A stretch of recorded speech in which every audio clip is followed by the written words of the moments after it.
Hello everyone, welcome to DP class. प्यारे बच्चों, हम लोग क्या सीख रहे हैं? हम लोग सीख रहे हैं फीमेल रिप्रोडक्टिव सिस्टम। अभी तक हमने क्या सीखा है? हमने सीखा ओवरी का स्ट्रक्चर, हमने सीखा oogenesis की प्रोसेस, हमने सीखा है फॉलिकुलर डेवलपमेंट जो कि ओवरी में होता है।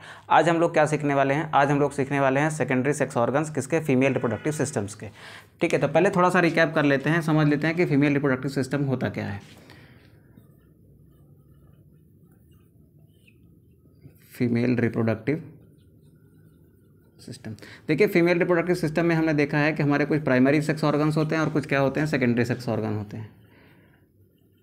क्या होते हैं? कुछ प्राइमरी सेक्स ऑर्गन्स होते हैं और कुछ सेकेंडरी सेक्स ऑर्गन्स होते हैं। प्राइमरी सेक्स ऑर्गन जो इसका होता है उसको आपने क्या कहा था? ओवरी कहा था। ओवरी वो पार्ट था जहाँ पर क्या बन रहा था? जहाँ पर फीमेल गैमिट बन रहा था और जहाँ पर आपके सेक्स हार्मोन्स बन रहे थे। ठीक है, सेकेंडरी सेक्स ऑर्गन में हमको तीन चीज़ें देखने को मिली थी। पहला चीज़ था बेटा एसेसरी डक्ट्स। क्या था? Accessory ducts.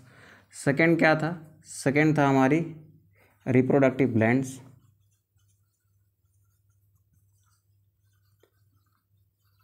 ठीक, और थर्ड था हमारा एक्सटर्नल जेनिटेलिया। ठीक, एसेसरी डक्ट में जो हमको मेनली देखना था वो क्या था? वो था आपका फैलोपियन ट्यूब। ठीक है, और इसके साथ में यहाँ पर क्या था बेटा? यहाँ पर था आपका यूट्रस। ठीक है, तो आज की क्लास में हम लोग क्या सीखने वाले हैं? हम लोग सीखने वाले हैं एसेसरी डक्ट्स को। ठीक है, एसेसरी डक्ट्स क्या क्या है? फैलोपियन ट्यूब हैं और यूट्रस है। कहाँ पर देखने को मिलेगा? हमारे फीमेल रिप्रोडक्टिव सिस्टम में। तो हम लोग क्या हेडिंग लगाएंगे बेटा? हम लोग लगाएंगे एसेसरी डक्ट। चलो फटाक से आप हेडिंग लगाओ, accessory ducts.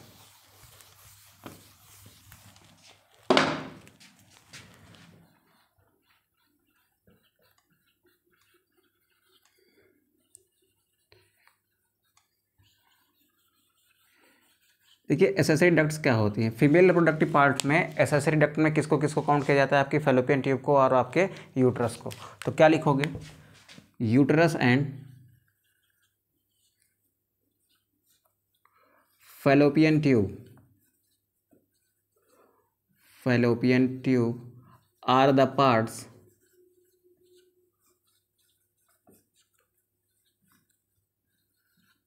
Of female reproductive system. Female reproductive system which collectively called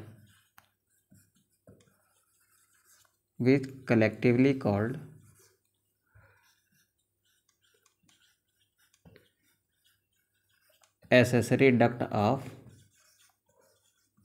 female reproductive system. ठीक है, तो यूट्रस और फैलोपियन ट्यूब जो होती हैं फीमेल रिप्रोडक्टिव सिस्टम की, उनको कलेक्टिवली आप क्या कहते हो? एसेसरी डक्ट कहते हो। किसके? फीमेल रिप्रोडक्टिव सिस्टम के। ठीक है, तो एसेसरी डक्ट क्या है ये समझ गए हम। अब इसमें हमको दो पार्ट देखने को मिल रहे हैं। एक दिख रहा है बेटा क्या? यूटेरस, एंड दूसरा दिख रहा है आपकी फैलोपियन ट्यूब। तो हमें क्या क्या सीखना है? हमें सीखना है फैलोपियन ट्यूब को और हमें सीखना है किसको? यूटेरस को। ठीक है, तो आइए हम लोग सबसे पहले किसको देखते हैं? हम लोग देखते हैं सबसे पहले फैलोपियन ट्यूब को। फैलोपियन ट्यूब को देखने से पहले बेटा सबसे पहले क्या बनाना होगा? हमको एक फीमेल रिप्रोडक्टिव सिस्टम का डायग्राम बनाना होगा। हम क्या सीखने वाले हैं? हम लोग सीखने वाले हैं फैलोपियन ट्यूब को। ठीक है, तो सबसे पहले क्या करते हैं? सबसे पहले एक फीमेल रिप्रोडक्टिव सिस्टम बनाते हैं। देखो इधर,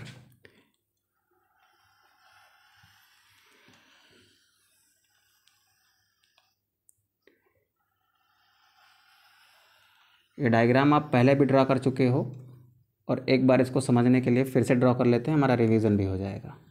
देखो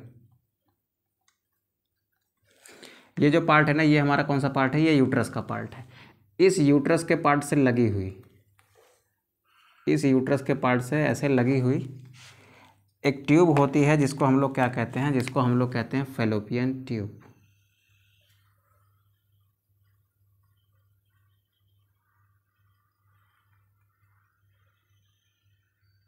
इससे लगी हुई क्या है, ये ट्यूब है, जिसको हमने क्या नाम दिया है, जिसको हमने नाम दिया है किसका, फैलोपियन ट्यूब का। चलो सेम ऐसे ही ट्यूब इस साइड भी होती है ऐसे,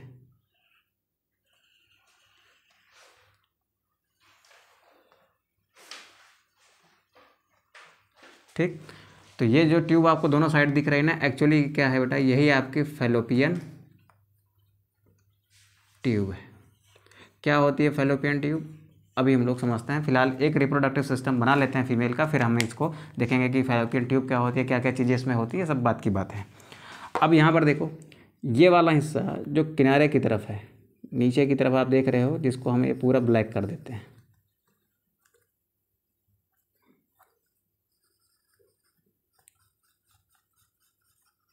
ठीक। ये वाला हिस्सा यूट्रस का सर्विक्स है।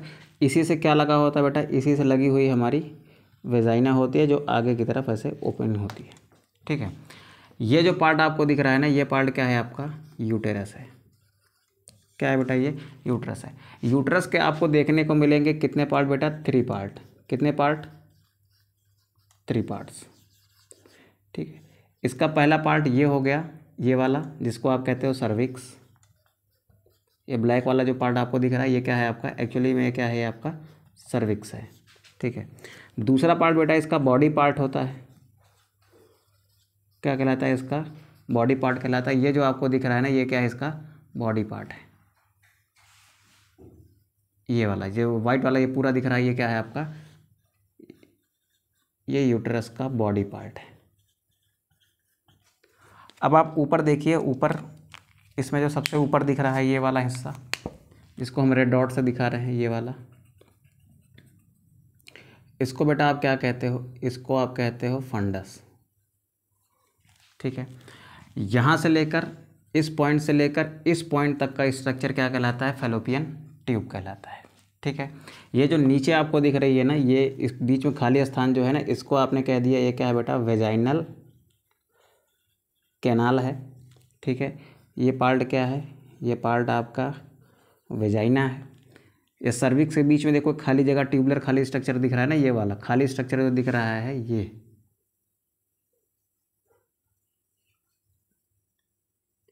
ये क्या है आपका, ये आपकी सर्वाइकल कैनाल है। क्या है बेटा, ये आपकी सर्वाइकल कैनाल है।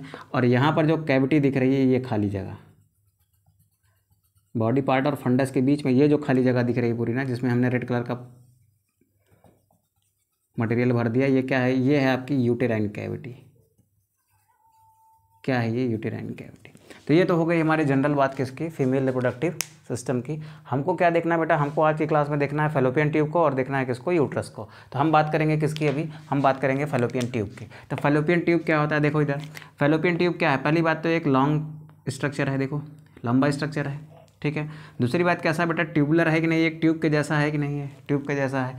उसके बाद कैसा है बेटा, ये मस्कुलर है, यानी ये किसका बना होता है, मसल्स का बना होता है। कौन सी मसल्स का, स्मूथ मसल्स का, ठीक है। तो फैलोपियन ट्यूब क्या है, ये मस्कुलर ऑर्गन है, ट्यूबुलर ऑर्गन है, और साथ साथ में इसके अंदर छोटे छोटे सीलिया होते हैं। क्या होते हैं बेटा, सीलिया होते हैं। तो ये कैसा ऑर्गन है, सिलेटेड ऑर्गन है। तो हम क्या लिखेंगे, फैलोपियन ट्यूब क्या है, फैलोपियन ट्यूब क्या है, एक स्ट्रक्चर, ऐसा स्ट्रक्चर है जो मस्कुलर है, सिलेटेड है, और साथ साथ में क्या है बेटा, ट्यूबुलर है, यानी कि वो ट्यूब के जैसा है, ठीक है। तो क्या लिखोगे, इट इज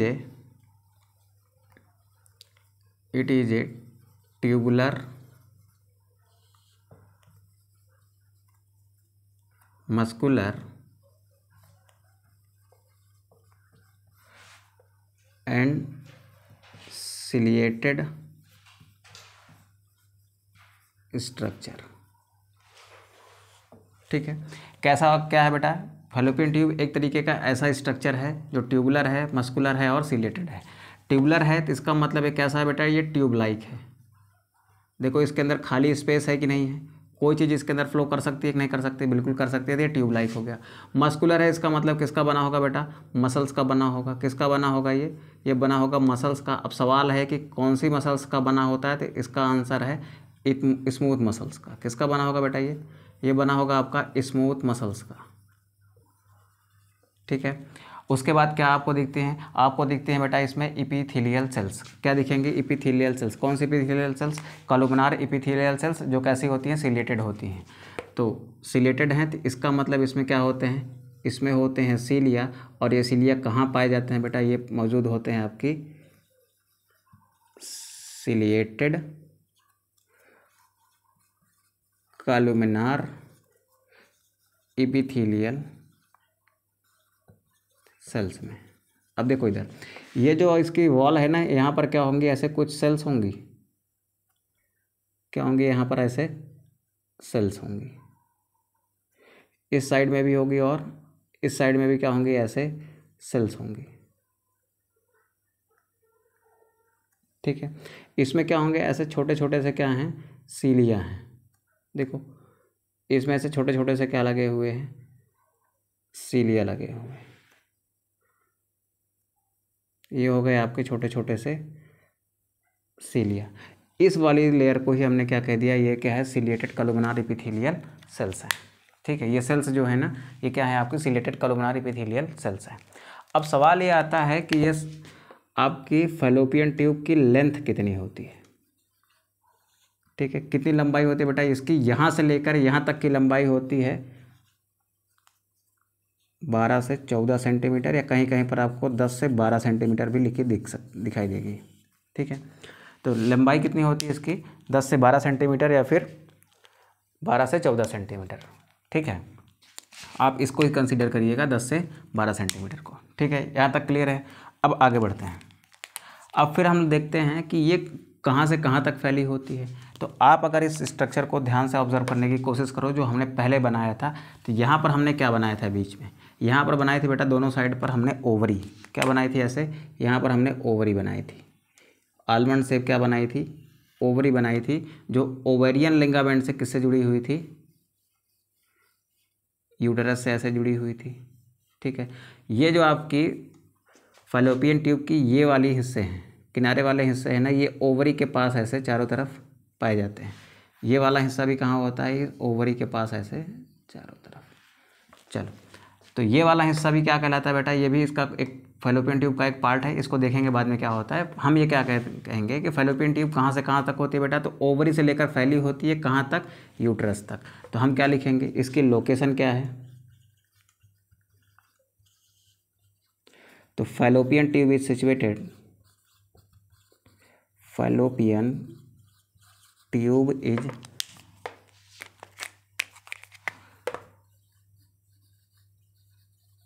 सिचुएटेड बिटवीन, कहाँ से कहाँ तक फैली है बेटा, देखो ये ओवरी से लेकर कहाँ तक फैली है, ओवरी से लेकर कहाँ तक फैली है, यूट्रस तक। तो बिटवीन ओवरी एंड यूट्रस, तो ओवरी एंड यूट्रस के बीच तक फैली है ना। फ्रॉम, बिटवीन मत लिखो बेटा, इसको फ्रॉम लिख लो, फ्रॉम ओवरी टू यूट्रस, ठीक है। फैलोपियन ट्यूब कहाँ सिचुएटेड है, ओवरी से लेकर कहाँ तक, यूट्रस तक है, ठीक है। अब आगे देखते हैं। अब देखते हैं हम लोग बेटा किसके पार्ट, फैलोपियन ट्यूब के पार्ट। तो अगली हेडिंग लगाओ आप, parts of fallopian tube, parts of fallopian tube. देखो फैलोपियन ट्यूब के कितने पार्ट होते हैं, फैलोपियन ट्यूब के मेनली 3 पार्ट होते हैं। तो fallopian tube is made up of, fallopian tube is made up of 3 parts. कितने पार्ट्स के बने होते हैं बेटा, 3 पार्ट्स के। अब वो 3 पार्ट्स कहाँ कहाँ पर हैं, इधर देखो। एक आपको ये रेड वाला पार्ट दिख रहा है, ये वाला, ठीक। एक पार्ट इसका ये हो गया। दूसरा पार्ट इसका ये सोलन पार्ट दिख रहा है, जो फूला हुआ पार्ट है, जो सबसे लंबा पार्ट है, ये वाला दिख रहा है। ये हो गया इसका दूसरा, देखो ये हो गया इसका पहला पार्ट, ये हो गया इसका दूसरा पार्ट, और उसके बाद ये तीसरा एकदम नैरो पार्ट दिख रहा है, जो इसको किससे जोड़ रहा है, यूटेरस से जोड़ रहा है, ठीक है। तो कितने पार्ट होते हैं इसके, 3 पार्ट। पहले पार्ट को आप क्या कहते हो, ये जो पहला पार्ट है ना, ये पहला पार्ट कहलाता है बेटा इनफंडिबुलम। क्या कहलाएगा, ये कहलाता है बेटा इनफंडिबुलम। सेकेंड पार्ट जो है ना वो कौन सा है, वो ये वाला पार्ट है, और ये क्या कहलाता है बेटा, ये कहलाता है एम्प्यूला। क्या कहलाएगा, ये कहलाएगा एम्प्यूला। और ये जो थर्ड पार्ट है, ठीक है, ये थर्ड पार्ट क्या है बेटा, ये थर्ड पार्ट एकदम नैरो पार्ट होता है जिसको आप कहते हैं बेटा इस्थमस। क्या कहते हो, इस्थमस। तो आपके फैलोपियन ट्यूब के कितने पार्ट, इनफंडिबुलम वो यहाँ पर है, ठीक है, सेकंड क्या है ये एम्पुला वो यहाँ पर है, और थर्ड क्या है बेटा इस्थमस वो यहाँ पर है। अच्छा चलो इसको लेबल भी कर लेते हैं। ये कौन सा पार्ट है, ये पार्ट है बेटा आपका इनफंडिबुलम का, तो ये हो गया इनफंडिबुलम। सेकंड पार्ट आपका कौन सा है, एम्प्यूला का। तो सेकंड पार्ट ये जो पूरा ब्लू कलर का दिख रहा है ये क्या है आपका, ये पूरा का पूरा एम्प्यूला है, ठीक है। थर्ड पार्ट आपका जो यहाँ पर दिख रहा है वो क्या है, वो आपका इस्थमस है। क्या है बेटा, वो इस्थमस है, ठीक है। अब हम लोग देखते हैं कि इनफंडिबुलम में क्या होता है, एम्पुला में क्या होता है, और इस्थमस में क्या होता है। तो सबसे पहले क्या लिखेंगे, सबसे पहले आते हैं बेटा इनफंडिबुलम पर। तो इनफंडिबुलम फैलोपियन ट्यूब का वो पार्ट है जो किसके नज़दीक होता है, जो नज़दीक होता है किसके, ओवरी के। तो क्या लिखेंगे, it is the part of fallopian tube which is nearer to ovary, जो क्या होता है, ओवरी के समीप होता है। इस इनफंडिबुलम वाले पार्ट में आगे की तरफ कुछ फिंगर लाइक प्रोजेक्शंस होते हैं। देखो फिंगर जैसी संरचनाएं दिख रही है ना, फिंगर लाइक प्रोजेक्शंस होते हैं। इन फिंगर लाइक प्रोजेक्शंस को आप क्या कहते हो, इन फिंगर लाइक प्रोजेक्शंस को आप बेटा फिम्बरी कहते हो, ठीक। तो हम क्या लिखेंगे, इनफंडिबुलम है finger like projection which are called fimbriae. Infundibulum के पास, infundibulum have finger like projections, finger like projection called fimbriae, ठीक है। अब देखो इधर हमने कल पढ़ा था कि बेटा फॉलिकुलर स्टेज में जब 14th डे आता है, 14th डे पर ये आपकी ओवरी के अंदर की ग्राफियन फॉलिकल बस्ट हो जाती है, और इससे क्या बाहर आ जाता है, इससे बाहर आता है सेकेंडरी oocyte। अब वो सेकेंडरी oocyte क्या होता है बेटा, इस फिम्बरी के द्वारा ऐसे क्या कर लिया जाता है, खींच लिया जाता है अपने अंदर। ये इसको ऐसे क्या करती है, खींच लेती है, तो ये कहाँ पहुँच जाता है, फैलोपियन ट्यूब के अंदर पहुँच जाता है। उसके बाद फिर ये इस सिलेरी मूवमेंट्स के कारण क्या होता है, ये आगे की तरफ ऐसे बढ़ता हुआ चला जाता है, ठीक है। तो यहाँ तक बात समझ आ रही है। 14th डे पर जब ओव्यूलेशन होगा कहाँ पर, ओवरी में, तो इससे सेकेंडरी oocyte बाहर आ जाएगा, जिसको ये फिम्बरी क्या करेंगी, खींच लेंगी अपने अंदर, यानी ये अब कहाँ पहुँच जाएगा, इन फिम्बरी की हेल्प से पहुँच जाएगा फैलोपियन ट्यूब के अंदर। तो फिम्बरी जो होती हैं वो क्या करती हैं, वो कैच कर लेती हैं किसको, वो कैच करती हैं बेटा सेकेंडरी oocyte को। कैसे कैच करती हैं, फिम्बरी के अंदर क्या होते हैं, फिम्बरी पर होते हैं कुछ सीलिया। वो सीलिया कैसा मूवमेंट करते हैं, वो सक्शन मूवमेंट करते हैं। ऐसा मूवमेंट करेंगे कि वो बाहर की चीज़ को कहाँ खींच लेंगे, अंदर, ठीक है। तो यहाँ पर क्या लिखते हैं बेटा, fimbriae have some cilia, fimbriae have some cilia which create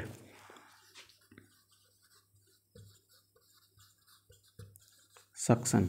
जो क्या क्रिएट करते हैं बेटा, सक्शन क्रिएट करते हैं, और इस सक्शन के कारण क्या होता है, ये जो सेकेंडरी oocyte है ये सक कर लिया जाता है कहाँ पर, अंदर की ओर। Due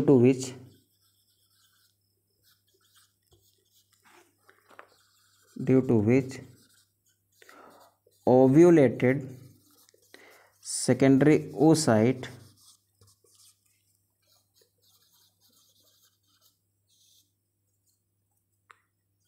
sucked and reached in fallopian tube. वो सक कर लिया जाता है और कहाँ पहुँचा दिया जाता है, फैलोपियन ट्यूब में पहुँचा दिया जाता है। यहाँ तक बात क्लियर है। ये क्या था बेटा, ये काम था किसका, इनफंडिबुलम का। अब आ जाते हैं बेटा क्या, एम्पुला पर, ठीक है। तो इसका फटाक से स्क्रीनशॉट करो, तो फिर हम लोग लिखते हैं किसके बारे में, एम्पुला के बारे में, थोड़ा सा इसको रफ करके। चलो यहाँ पर लिख लेते हैं किसके बारे में, थोड़ा सा एम्पुला के बारे में, ठीक है। तो सेकंड पार्ट क्या है बेटा मेरे पास, सेकंड पार्ट मेरे पास एम्पुला है, क्या एम्पुला है। देखो एम्पुला क्या होता है, फैलोपियन ट्यूब का जो सबसे लॉन्गेस्ट एंड वाइडेस्ट पार्ट होता है, सबसे चौड़ा और सबसे लंबा पार्ट जो होता है फैलोपियन ट्यूब का, वो क्या कहलाता है आपका, एम्पुला कहलाता है। तो हम क्या लिखेंगे, ampulla is the longest and widest part of fallopian tube. Ampulla is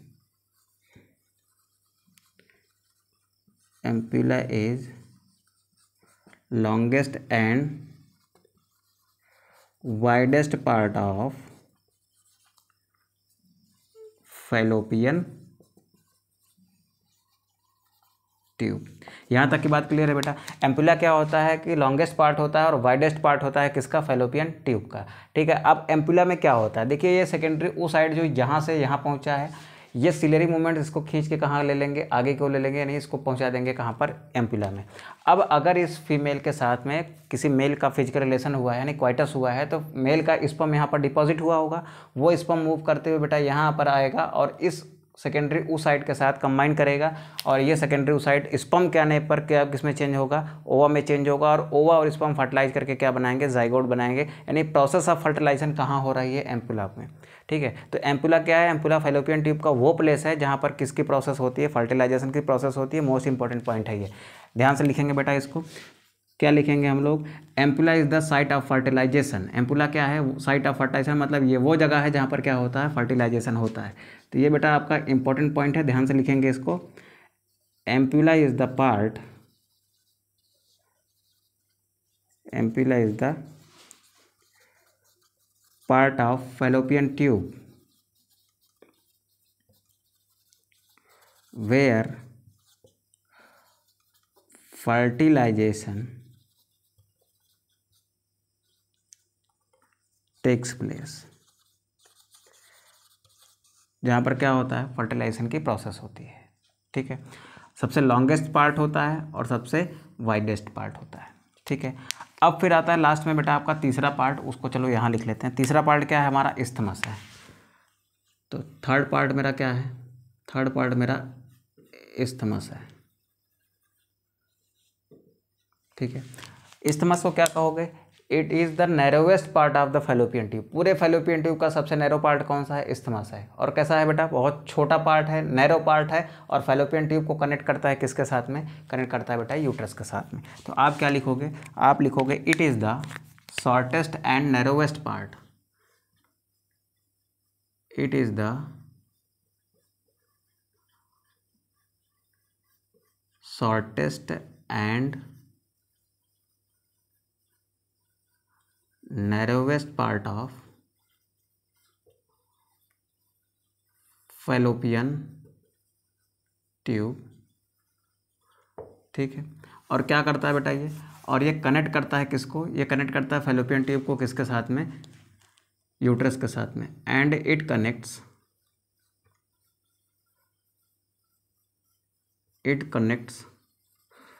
fallopian tube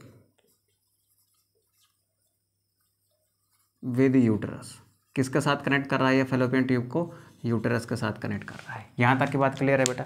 देखो फैलोपियन ट्यूब ये थी 10 से 12 सेंटीमीटर लंबी थी। हमने इसको क्या किया, 3 पार्ट में डिवाइड किया। कौन कौन सा part, infundibulum, ampulla and isthmus. Infundibulum सबसे आगे वाला हिस्सा था, उसमें फिंगर लाइक प्रोजेक्शन थे जिनको फिम्बरी कहा। फिम्बरी में क्या थे, सीलिया थे। उन सीलिया ने क्या किया, जो सेकेंडरी oocyte ओवुलेटेड हुआ था कहाँ से, जिसका ओवुलेशन हुआ था कहाँ से, ओवरी से, मेंस्ट्रुअल साइकिल के 14th डे पर, उसको इसने क्या किया, सक करके अपने अंदर कर लिया। अब यहाँ पर अगर बेटा उसी टाइम पर स्पर्म आया होगा तो वो स्पर्म इस सेकेंडरी oocyte के साथ कहाँ मिलता है, एम्पुला में मिलता है। एम्पुला वो साइट है जहाँ पर क्या होता है, फर्टिलाइजेशन होता है। अब आगे एम्पुला यूट्रस से जुड़ी होती है किसके माध्यम से, एक बहुत ही नैरो पार्ट के माध्यम से, जिसको आप क्या कहते हो, जिसको आप इस्थमस कहते हो। ठीक है, यहाँ तक की चीज़ें क्लियर है बेटा। फटाक से स्क्रीनशॉट करो। तो इसको रफ करके फिर हम लोग बढ़ते हैं अगले अपने पार्ट की तरफ, जिसका नाम है यूटेरस। ठीक है, चलो हो गया इतना। चलो अब मैं इसको रफ करता हूँ।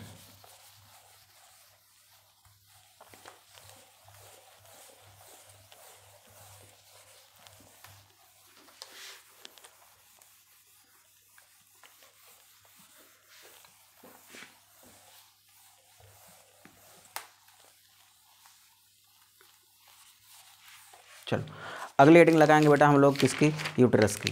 तो अगली हेडिंग हमारी क्या होने वाली है, अगली हेडिंग होने वाली है हमारी यूटेरस। देखो बेटा, क्लास में आगे बढ़ने से पहले एक रिक्वेस्ट करना चाहेंगे, अगर आपने चैनल को सब्सक्राइब नहीं किया है तो प्लीज़ कर लीजिए, ताकि आगे की जो हमारी क्लासेस हैं आपको इजीली अवेलेबल रहें। ठीक है, तो आइए हम लोग देखते हैं यूट्रस क्या होता है। तो देखो, यूट्रस ये वाला जो पार्ट दिख रहा है ना, इसी को आप क्या कहते हो, यूटेरस कहते हो। इसको रफ करके हटा के हम फिर से थोड़ा सा क्लियर बना लेते हैं, ताकि आपको समझने में कोई दिक्कत ना हो।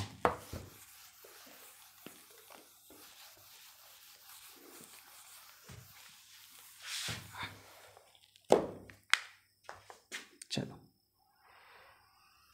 ये कौन सा पार्ट है बेटा, ये जो आपको वायलेट कलर का पार्ट दिख रहा है, ये क्या है आपका, ये आपका यूटेरस है। ठीक है, इस यूट्रस से लगी हुई क्या देखी है अभी आपने, इस यूट्रस से लगी हुई आपने फैलोपियन ट्यूब देखी है। ठीक है, नंबर कितने होते हैं इनके, 1 पेयर। ठीक, इससे लगी हुई आपने ऐसे क्या देखी हैं, फैलोपियन ट्यूब देखिए। यहाँ पर क्या होती है, यहाँ पर ओवरी होती है, जो इस यूट्रस से ऐसे ओवेरियन लिगामेंट से जुड़ी होती है। चलो, नीचे की तरफ क्या होता है बेटा, इसमें नीचे की तरफ इसमें वेजाइना होती है। थोड़ा सा बड़ा बना लेते हैं इसको।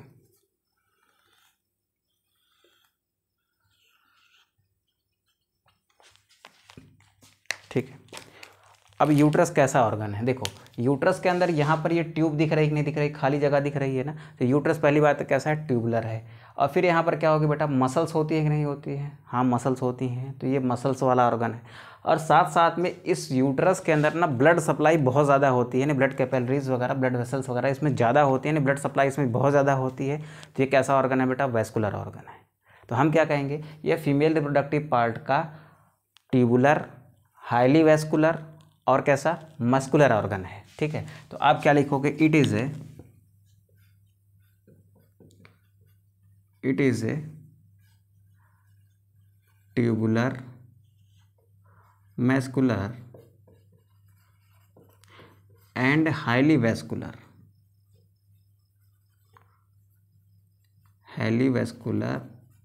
Organ of female reproductive system, organ of female reproductive system. ठीक है, अब इसको अगर आप देखो तो ये एक नाशपाती का फल होता है ना, इसको आप पियर कहते हो। तो अगर उस नाशपाती को अगर आप उल्टा कर दोगे तो वो कुछ ऐसा दिखाई देगा। ठीक है, तो हम क्या कहते हैं, इसका शेप कैसा होता है, तो यूट्रस का बेटा शेप कैसा होता है, तो इसका शेप होता है इन्वर्टेड पी शेप। ठीक है, इन्वर्टेड पियर शेप, सॉरी पी शेप नहीं, पियर शेप। पियर्स का मतलब नाशपाती होता है, उल्टे नाशपाती के आकार का आपको दिख रहा है कि नहीं दिख रहा है ये। तो इसका शेप कैसे होता है, इसका शेप होता है बेटा इनवर्टेड पियर शेप्ड। ठीक है, कैसा दिखाई देगा आपको, उल्टे नाशपाती के आकार का दिखाई देगा। अब सवाल ये आता है कि बेटा ये यूट्रस के कितने पार्ट होते हैं, तो यहाँ पर छोटी सी हेडिंग डालेंगे आप लोग, पार्ट्स ऑफ यूटेरस। क्या लिखेंगे, पार्ट ऑफ यूटेरस। ठीक है, तो हम क्या कहते हैं कि यूट्रस जो है ना वो 3 पार्ट में डिवाइड किया जा सकता है। तो uterus can be divided into 3 parts. लिखते हैं हम लोग बेटा यहाँ पर, uterus can be divided into 3 parts. कितने पार्ट में डिवाइड कर सकते हो आप इसको, 3 पार्ट में। देखो आपके पास क्या है बेटा, आपके पास है यूटेरस, आप इसको कितने पार्ट में डिवाइड कर सकते हो, 3 पार्ट में, फर्स्ट, सेकेंड एंड थर्ड। जो इसका फर्स्ट पार्ट है ना, इसके फर्स्ट पार्ट को आप सर्विक्स कहते हो। ठीक है, अब वो सर्विक्स कहाँ पर दिख रहा है, देखो ये जो ब्लू कलर का पार्ट है, ये पूरा का पूरा ब्लू कलर का जो पार्ट है ना, ये क्या है आपका, ये सर्विक्स है।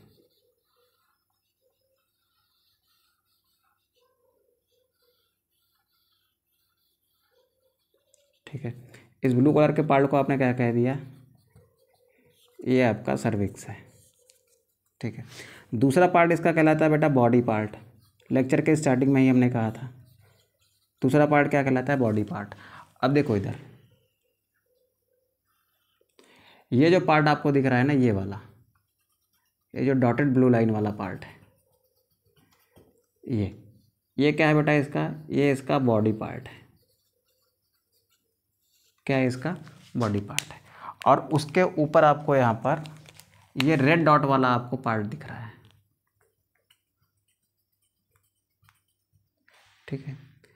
ये क्या है आपका, फंडस पार्ट है। फंडस पार्ट को क्या कहते हो, ये डोम शेप्ड पार्ट होता है किसका, यूटेरस का। It is a dome shaped part of uterus. Uterus का कैसा पार्ट होता है बेटा, ये डोम शेप्ड पार्ट होता है। यूट्रस को एक और नाम से जानते हो, यूट्रस को आप वूम भी कहते हो। यूट्रस को क्या कहा जाता है बेटा, वूम भी कहा जाता है। हिंदी में इसको क्या कहते हो, हिंदी में आप इसको गर्भाशय कहते हो, ठीक है। अब हम लोग क्या देखेंगे, हम लोग देखेंगे बेटा, देखो यूट्रस के क्या पार्ट्स होते हैं वो हमने देख लिया। सर्विक्स होता है, इसका बॉडी पार्ट होता है, इसका फंडस पार्ट होता है। अब मैंने कहा था कि यूट्रस कैसा पार्ट है, यूट्रस ट्यूबुलर पार्ट है। कैसा पार्ट है बेटा, ये ट्यूबुलर पार्ट है। तो यूट्रस में कौन कौन सी ट्यूब्स होती हैं, आइए उनको देख लेते हैं। देखो सर्विक्स के बीच में आपको कुछ खाली स्पेस दिख रहा है, ये एक ट्यूब जैसा स्ट्रक्चर दिख रहा है ना, ये जो बीच में एक ट्यूब है, इस ट्यूब को भी कुछ कहते होंगे। तो ये जो सर्विक्स के बीच में आपको ये जो ट्यूब दिख रही है ना, इस ट्यूब को आप कहते हैं बेटा सर्वाइकल कैनाल। क्या कहते हो इसको आप, सर्वाइकल कैनाल कहते हो, ठीक है। तो सर्वाइकल कैनाल क्या है, it is a canal, it is a canal present in cervix part of uterus. Uterus के सर्विक्स पार्ट में ये जो कैनाल आपको दिख रही है ना, ये क्या है, आपकी सर्वाइकल कैनाल है। सर्वाइकल कैनाल में देखो एक हिस्सा बेटा इसका बाहर की तरफ ओपन हो रहा है, ये वाला, और एक हिस्सा इसका कहाँ ओपन हो रहा है, अंदर की ओर। देखो ये बाहर की तरफ ओपन हो रहा है, कोई चीज़ अगर इधर से जा रही है तो वो एंट्री करेगी इससे, और फिर वो अंदर की तरफ एंट्री करेगी किससे, इसके माध्यम से। यानी इधर से ऐसे जाएगी और इधर से क्या होगी, इसे बाहर निकल जाएगी, ठीक है। तो ये इसका कौन सा हिस्सा है बेटा, बाहर की ओर वाला हिस्सा है। ये इसका कौन सा हिस्सा है, अंदर की ओर वाला। तो इस सर्वाइकल कैनाल के दो पार्ट हैं, एक ये जो बाहर की ओर है, ठीक है, और एक ये जो अंदर की ओर है। तो जो बाहर की ओर है ना, इस पार्ट को हमने कह दिया ये ऑस एक्सटर्ना है। क्या है, ये ऑस एक्सटर्ना है। और जो अंदर की ओर है ना, इस पार्ट को हम क्या कह देते हैं बेटा, इसको हम कह देते हैं ऑस एंटरना। क्या कहते हैं इसको, ऑस एंटरना। तो सर्वाइकल कैनाल की जो एक्सटर्नल ओपनिंग है, एक्सटर्नल ओपनिंग यानी बाहर की तरफ जो ओपनिंग है ना, उसको आप क्या कहते हो, ऑस एक्सटर्ना कहते हो, ठीक है। इस सर्वाइकल कैनाल की जो इंटरनल ओपनिंग है, कैसी ओपनिंग, इंटरनल ओपनिंग, इसकी जो इंटरनल ओपनिंग है ना, इसको आप क्या कहते हैं बेटा, ऑस इंटरना कहते हो, ठीक है।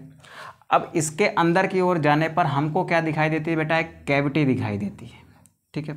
इस कैविटी को हम क्या कहते हैं, इस कैविटी को हम कहते हैं यूटेराइन कैविटी। क्या कहते हैं, यूटेराइन कैविटी कहते हैं। अब आपसे कोई पूछे कि व्हाट इज यूटेराइन कैविटी, तो ये एक ऐसी कैविटी है जो किसके किसके बीच में है, ये ब्लू कलर के बॉडी पार्ट और इस रेड कलर के फंडस पार्ट में के बीच में है, ठीक है। तो आप क्या कहोगे, uterine cavity is the cavity which is present between body part and fundus part of uterus. यानी यूट्रस के फंडस और बॉडी पार्ट के बीच में जो कैविटी पड़ती है ना, उस कैविटी को क्या कहते हो आप, यूटेराइन कैविटी कहते हो। तो आप क्या लिखोगे, it is the cavity, it is a cavity which is present in between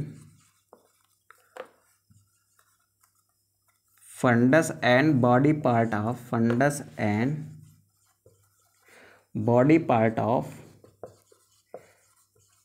uterus, ठीक है।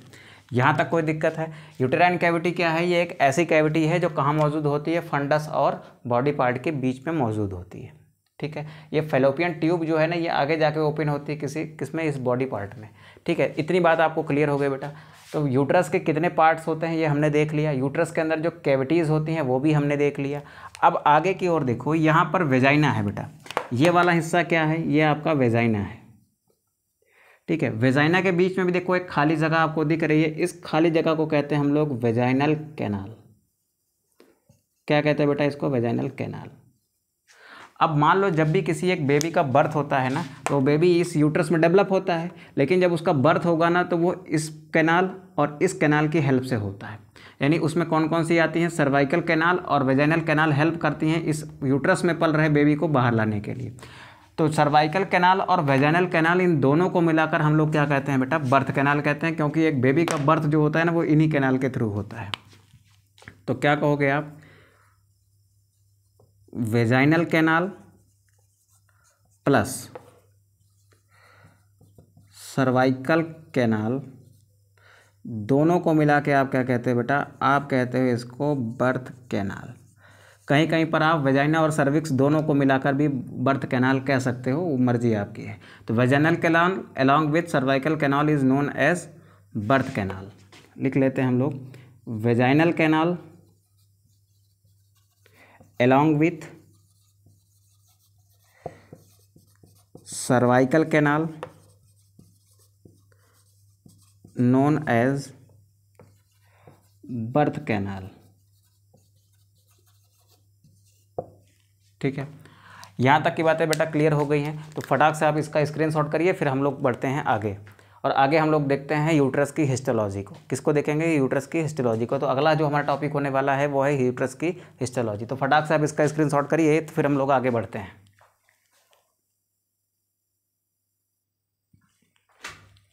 चलिए देखिए, अब इसको हम लोग रफ करते हैं।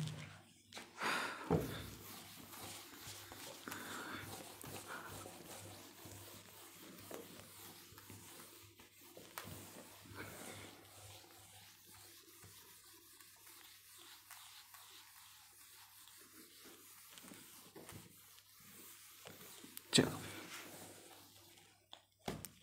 हेडिंग डालिए बेटा आप, histology of uterus. Histology of uterus. सबसे पहले ये समझते हैं कि हिस्टोलॉजी क्या होता है। देखिए, टिश्यू का जो अध्ययन होता है ना, स्टडी ऑफ टिश्यू क्या कहलाती है, हिस्टोलॉजी कहलाती है। तो हिस्टोलॉजी क्या है, स्टडी ऑफ टिश्यू है। यानी टिश्यू का अध्ययन क्या कहलाता है, हिस्टोलॉजी कहलाता है। और हम किसके टिश्यू की बात कर रहे हैं, हम बात कर रहे हैं यूट्रस के टिश्यू की स्टडी के बारे में। तो हम लोग क्या पढ़ते हैं बेटा, यूट्रस की हिस्टोलॉजी को पढ़ते हैं। तो आइए देखते हैं कि यूट्रस के अंदर क्या चीज़ें होती हैं, कैसे टिश्यूज़ होते हैं, आइए इनको समझ लेते हैं। देखिए, पहले क्या करते हैं, एक छोटा सा यूट्रस बना लेते हैं।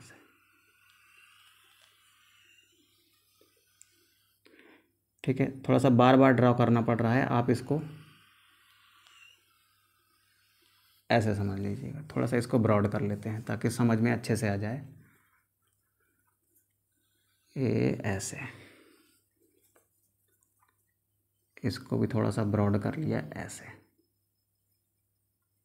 ठीक, नीचे हो गई ये आपकी वेजाइनल कैनाल और ये पार्ट हो गया आपका सर्विक्स। चल देखो, इधर बात समझने की कोशिश करो बेटा। जब यूट्रस की वॉल में जाते हैं, यूट्रस की हिस्टोलॉजी को देखते हैं, तो यूट्रस के अंदर हमको कुछ लेयर दिखाई देती हैं। Uterus have some different layer, मतलब क्या होती है, कुछ अलग अलग लेयर होती हैं। वो अलग अलग लेयर कौन सी होती हैं, देखो। सबसे अंदर की ओर ये क्या है बेटा, यूटेराइन कैविटी है। इसको लिख लेते हैं हम लोग, ये क्या है हमारी यूटेराइन कैविटी है, यानी ये खाली जगह है। इस खाली जगह में, इस खाली जगह को हमने क्या कह दिया, यूटेराइन कैविटी कह दिया। यूटेराइन कैविटी के चारों तरफ क्या मौजूद है, यूट्रस मौजूद है। अब इस यूट्रस का वो पार्ट जो इस खाली जगह से लगा हुआ होता है वो कुछ ये वाला है।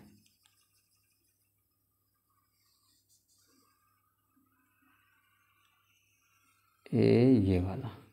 साथ साथ में बेटा आप डायग्रामेटिकली इसको बनाते जाओ, तब आपको समझने में आसानी भी होगी और आगे रिवाइज करने में भी आसानी होगी। ठीक है, तो ये क्या हो गया है आपका,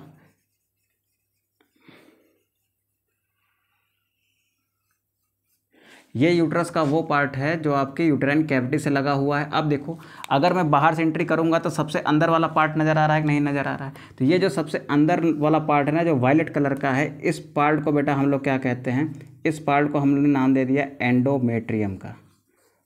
क्या नाम दे दिया इसको, एंडोमेट्रियम। एंडोमेट्रियम का और यहाँ पर डाल दिया नंबर 1। ठीक है, उसके बाद यहाँ पर इस एंडोमेट्रियम के चारों तरफ एक और पार्ट होता है, ये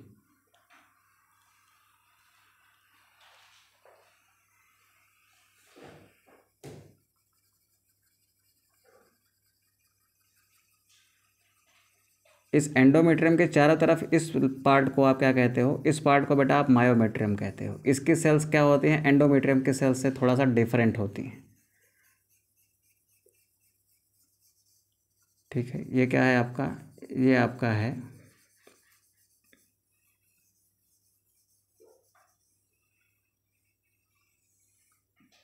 ये जो आपको ब्लू कलर का पार्ट दिख रहा है ना, इस ब्लू कलर के पार्ट को मैंने क्या कह दिया, इसको कह दिया मायोमेट्रियम।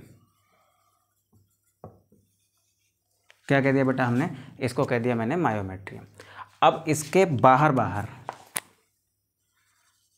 यानी यहाँ पर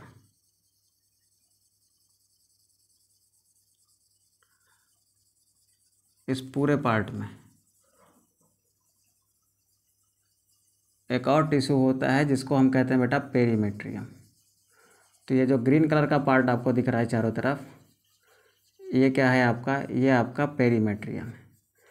क्या है बेटा, ये पेरीमेट्रियम है। इस वाले पार्ट को आप क्या कहते हो, इसको आप कहते हो पेरीमेट्रियम। ठीक है, तो देखो जो एंडोमेट्रियम होता है सबसे अंदर है, फर्स्ट लेयर कह दिया। मायोमेट्रियम उससे बाहर है, सेकंड कह दिया। और पेरीमेट्रियम सबसे बाहर है, ये क्या हो गई आपकी थर्ड लेयर। तो यूट्रस है 3 डिफरेंट लेयर, कौन कौन से, एंडोमेट्रियम, मायोमेट्रियम एंड पेरीमेट्रियम। तो यूट्रस के पास क्या है बेटा, 3 लेयर है। पहली कौन सी है, पहली है आपकी endometrium.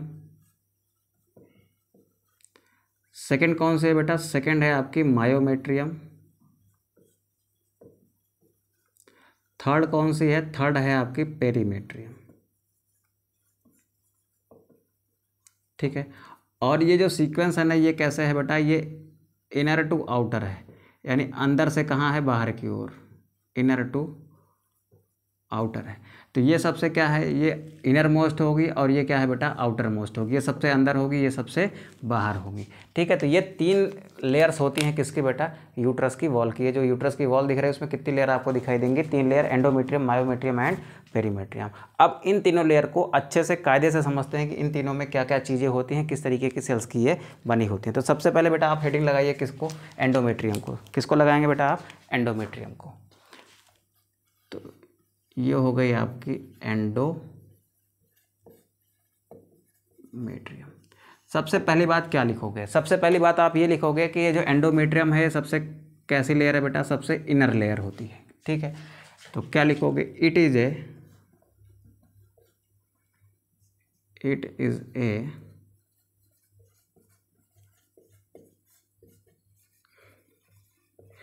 Inner most layer of the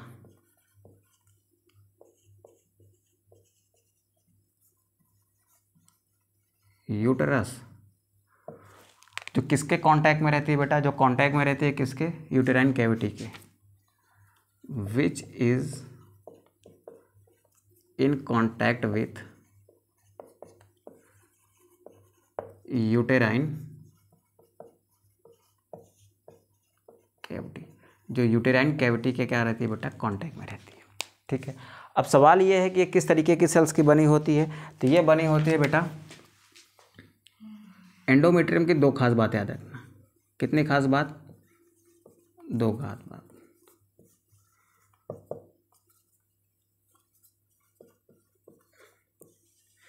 पहली चीज़ तो बेटा ये बहुत ज़्यादा वैस्कुलर होती है। ये क्या होती है बेटा, हाईली वैस्कुलर होती है, यानी इसमें ब्लड की सप्लाई बहुत ज़्यादा होती है। ठीक है, उसके बाद ये बनी होती है बेटा किसकी, सिंपल कॉलुमनार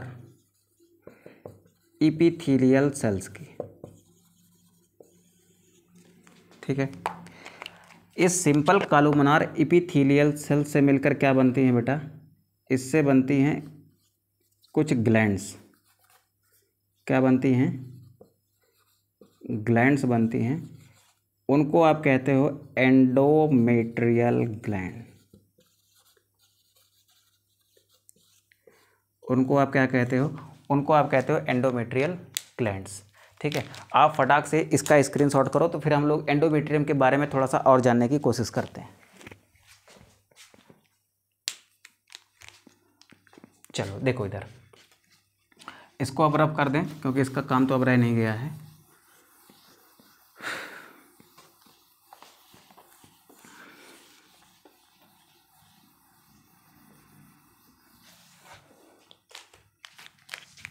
ठीक, एक बात यहाँ पर और मेंशन कर लीजिए, इस कैसी होती है बेटा, ये हाईली वैस्कुलर होती है, किसकी बनी होती है, सिंपल कॉलमनार एपिथेलियल सेल्स की बनी होती है। और इस एंडोमेट्रियम में क्या पाया जाता है, इस एंडोमेट्रियम में एल्वियोलर टिश्यू पाए जाते हैं। क्या पाए जाते हैं, इनमें पाए जाते हैं एल्वियोलर टिश्यू। और ये कैसे टिश्यू होते हैं, ये एक तरीके के कनेक्टिव टिश्यू होते हैं। कैसे टिश्यू है बेटा, ये कनेक्टिव टिश्यू है। एंडोमेट्रियम की खास बात क्या है, ये हाईली वैस्कुलर होती है, किसकी बनी होती है, सिंपल कॉलमनार एपिथेलियल सेल्स की बनी होती है। क्या होती हैं, ये मिलकर एक ग्लैंड्स बनाते हैं, जिनको आप क्या कहते हैं, एंडोमेट्रियल ग्लैंड कहते हो। आगे क्या है बेटा, आगे एंडोमेट्रियम को हमने देखा तो इसमें पता चला कि क्या होता है, एल्वियोलर टिश्यू होता है, जो क्या है एक तरीके का कनेक्टिव टिश्यू है। अब एंडोमेट्रियम को थोड़ा ध्यान से समझने की कोशिश करिए कि मैं सिर्फ इतनी एंडोमेट्रियम को बाहर बनाता हूँ। ये जो आपको दिख रही है, ये क्या है, एंडोमेट्रियम है। थोड़ा सा एंडोमेट्रियम को डिटेल में समझ लेते हैं। ये क्या है, ये इतने पार्ट को मैंने यहाँ बना दिया है। ठीक है, ये एक छोटा सा पार्ट मैं लिया हूँ ऐसे, इस इतने पार्ट को यहाँ बना लिया। अब देखो इधर, ये पार्ट दो हिस्सों में बटा हुआ है। कितने हिस्सों में बटा हुआ है बेटा, दो हिस्सों में। यहाँ पर कुछ अलग तरीके की सेल्स हैं जो बाहर की तरफ है, यानी इस साइड में है, यानी इस तरफ है। यूटेराइन कैविटी की तरफ जो सेल्स हैं वो ये वाली है। ठीक है, तो ये किस साइड की सेल्स हैं, ये सेल्स हैं किधर बेटा, देखो इसको अगर मैं इसे दो पार्ट में डिवाइड करूंगा तो ये वाला हिस्सा दिखेगा यूटेराइन कैविटी की तरफ और ये वाला हिस्सा दिखेगा बाहर की तरफ। तो ये वाला हिस्सा कहाँ पर है, ये टुवर्ड्स मायोमेट्रियम है, ये टुवर्ड्स मायोमेट्रियम है, मायोमेट्रियम की तरफ है। तो ये वाला हिस्सा किस तरफ है बेटा, देखो ये हिस्सा किस तरफ है, यूटेराइन कैविटी की तरफ है। तो ये हिस्सा किस तरफ है, यूटेराइन कैविटी की तरफ है। तो देखो ये जो मायोमेट्रियम के साइड का हिस्सा है ना, इस हिस्से को आप कहते हो स्ट्राटम बेसाइलिस। क्या कहते हो इसको, स्ट्राटम बेसाइलिस कहते हो, जो इधर है बाहर की तरफ है। यूटेराइन कैविटी की तरफ जो हिस्सा है ना, उसको आप कहते हो स्ट्राटम फंक्शनलिस। ठीक है, ये जो स्ट्राटम फंक्शनलिस है, इसमें क्या होती हैं, बहुत सारी ब्लड कैपिलरीज होती हैं।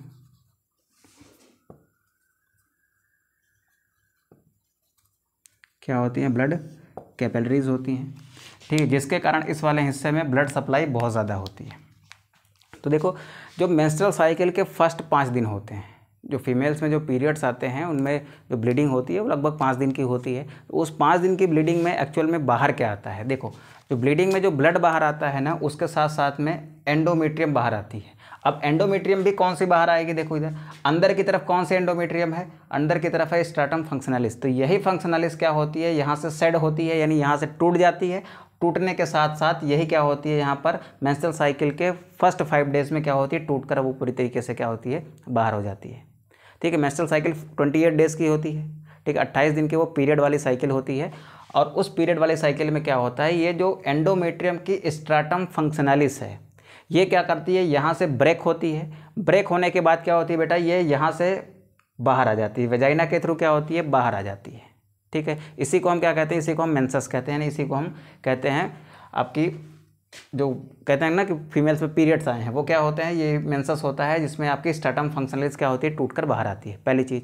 अच्छा, जब ये पीरियड्स का टाइम आता है तो फीमेल के अंदर एब्डोमिनल पेन होता है, उनके पेट में क्या होता है, बहुत ज़्यादा दर्द होता है, और क्या आता है बेटा, उनको ब्लीडिंग होती है ना, ब्लड आता है। अब वो दर्द क्यों होता है, आप खुद सोचो कि यहाँ पर एक वॉल बेटा टूट रही है, एक अंदर की जो दीवार थी, मस्कुलर जो दीवार थी वो क्या हो रही है बेटा, टूट रही है।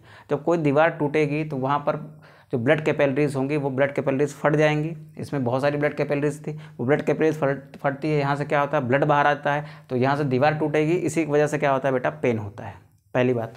तो हम क्या लिख सकते हैं कि ये स्ट्रैटम फंक्शनलिस जो है ना, ये मेंस्ट्रुअल साइकिल के मेंसेस के टाइम पर यानी फर्स्ट 5 डेज में क्या होती है, ये सेड हो जाती है, यानी टूट कर क्या होती है, बाहर हो जाती है। तो यहाँ पर ये बात लिख सकते हैं कि stratum functionalis, stratum functionalis is the layer of endometrium which shed off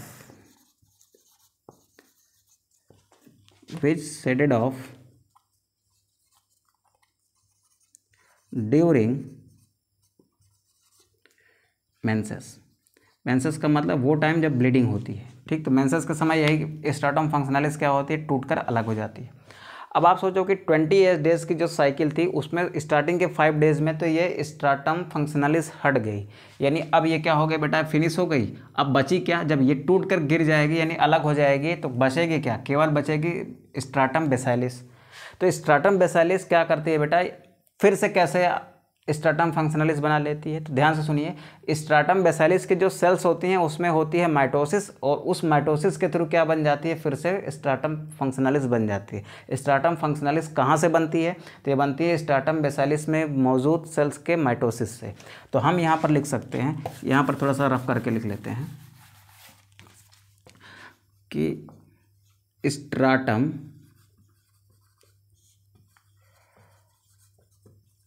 functionalis is made up by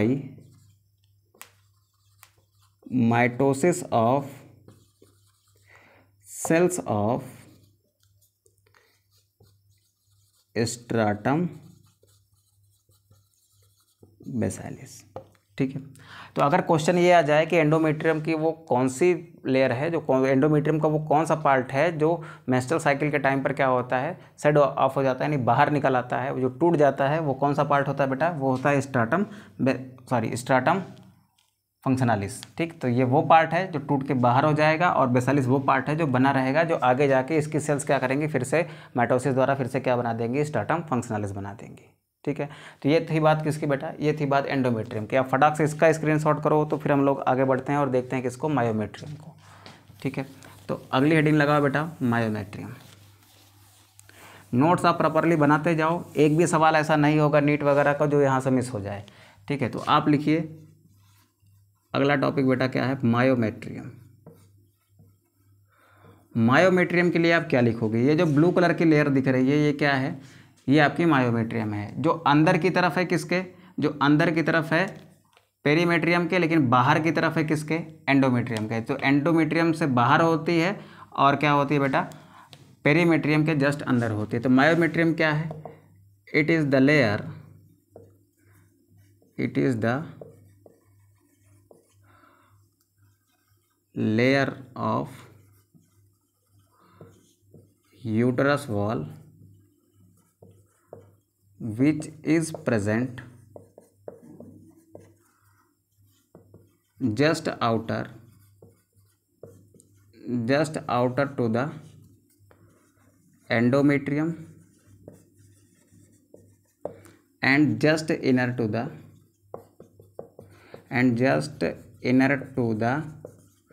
perimetrium,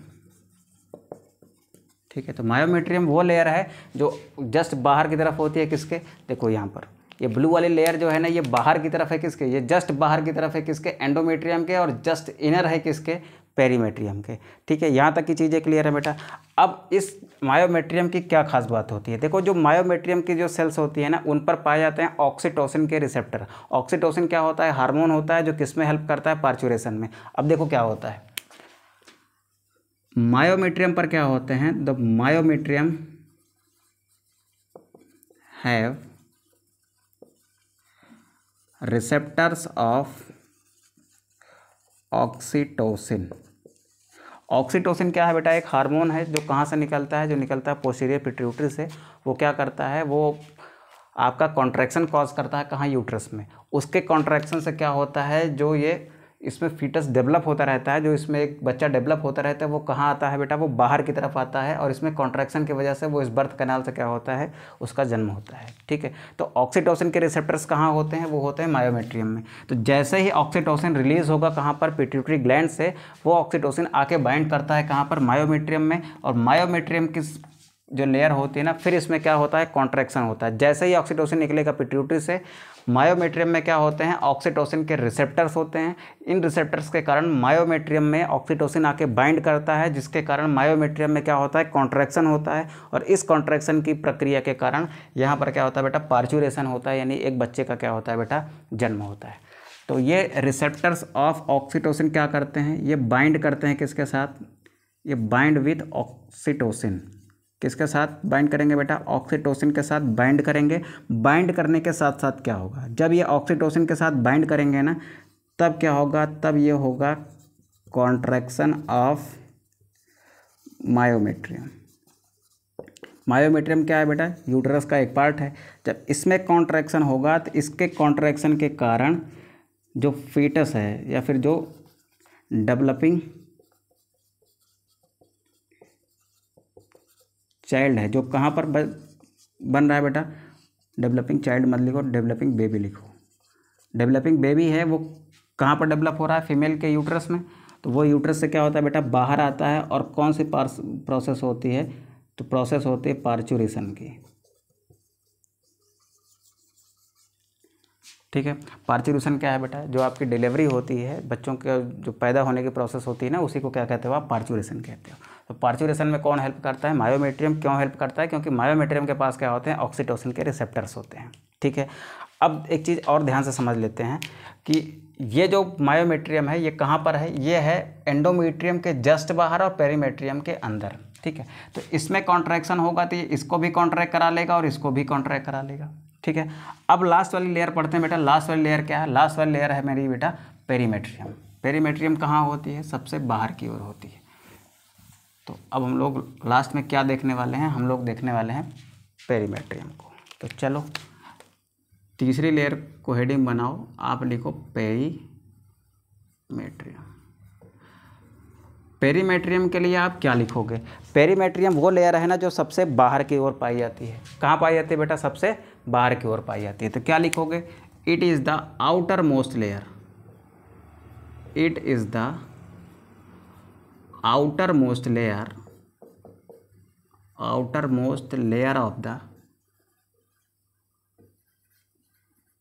uterus. ठीक है, यूटरस की जो सबसे आउटर मोस्ट लेयर है ना, वो क्या है? पेरीमेट्रियम है। ठीक है, अब ध्यान से सुनिए, ये जो पेरीमेट्रियम है ना, ये भी क्या बनी होगी बेटा? सेल्स की बनी होगी। तो कौन से सेल्स की बनी होती है? तो इधर देखो, पेरीमेट्रियम जो बनी होती है ना, ये बनी होती है, लिखो ऐसे, made up of simple squamous, simple squamous epithelial cells and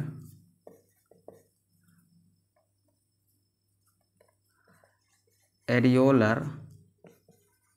connective tissue. किसकी किसकी बनी है बेटा? सिंपल स्क्वैमस इपीथीलियल सेल्स की बनी होती है। और क्या होते हैं इसमें? एरियोलर कनेक्टिव टिश्यू होते हैं। जैसे कहाँ पर थे? जैसे हमारे एंडोमेट्रियम में थे। एंडोमेट्रियम में क्या था? ये वहाँ पर क्या थी? वहाँ पर सिंपल कलुमनार सेल थी, और यहाँ पर कैसी है? सिंपल स्क्वैमस है। ये बातें आप याद रखिएगा। तो यहाँ पर बेटा हमारा टॉपिक खत्म होता है। किसका? हमारा टॉपिक खत्म होता है बेटा कौन सा?